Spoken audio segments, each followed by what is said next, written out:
Readers کیسے ہیں آپ سب؟ میں امید کرتی ہوں کہ آپ سب خیریت سے ہوں گے۔ آج میں کس نمبر 26 پڑھوں گی، پچھلے کچھ اس طرح کے۔ چلے بنا وقت ضائع کیے بھی کس کو سٹارٹ کرتے ہیں۔ مراد اپنے کمرے کے بیڈ پر لیٹا کبھی لیمپ کو بجھا رہا تھا اور کبھی جلا رہا تھا۔ امتحان نے بھی تو اسی طرح جلا اور بجھا دیا تھا۔ اپنی محبت کے منہ سے کسی اور کے لیے اظہار سننا کتنا دردناک ہوتا ہے۔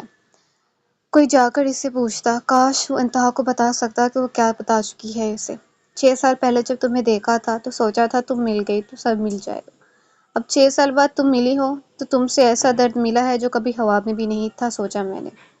مجھے تو پتہ نہیں تم سے کیا ہو گیا ہے، محبت یا پھر عشق۔ مجھے تمہارے منہ سے کسی اور کے لیے اظہار سن کر نفرت نہیں ہوئی۔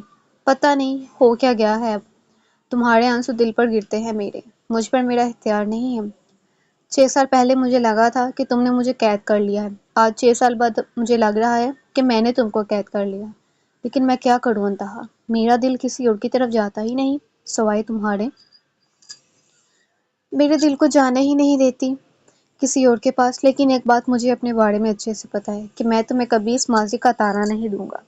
میں وہ مرد نہیں جو تمہارا ماضی تمہارے سامنے لا کر رکھے۔ میں وہ ہوں جو ماضی سمیت تمہیں قبول کرے۔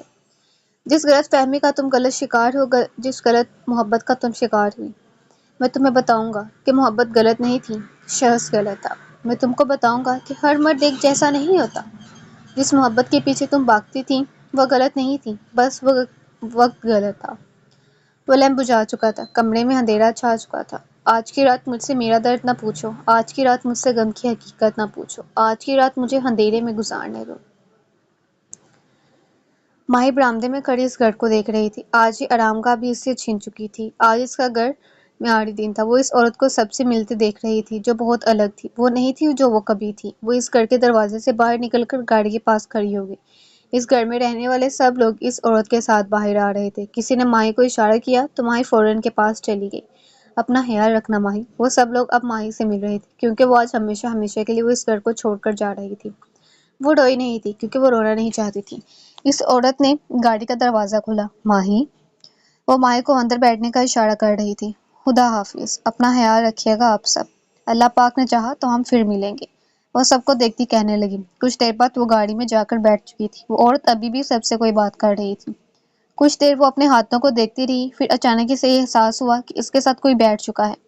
مطلب وہ عورت گاڑی میں آ کر بیٹھ چکی تھی۔ وہ گاڑی کے شیشے کے ساتھ لگ گئی۔ گاڑی چلنے لگی تھی۔ اس نے ایک نظر چھت کو دیکھا۔ کیا وہ اسے ڈھونڈ لے گا؟ اور وہ آج اس گھر سے جا رہی تھی۔ اس کا سارا بچپن اس گھر میں ہی گزرا تھا۔ وہ بھی آ چکا تھا، اب اس کے خوابوں کا شہزادہ، اور وہ اپنا گھر چھوڑ کر جا رہی تھی۔ اب یہاں سے نکلنے کا کتنا شوق تھا۔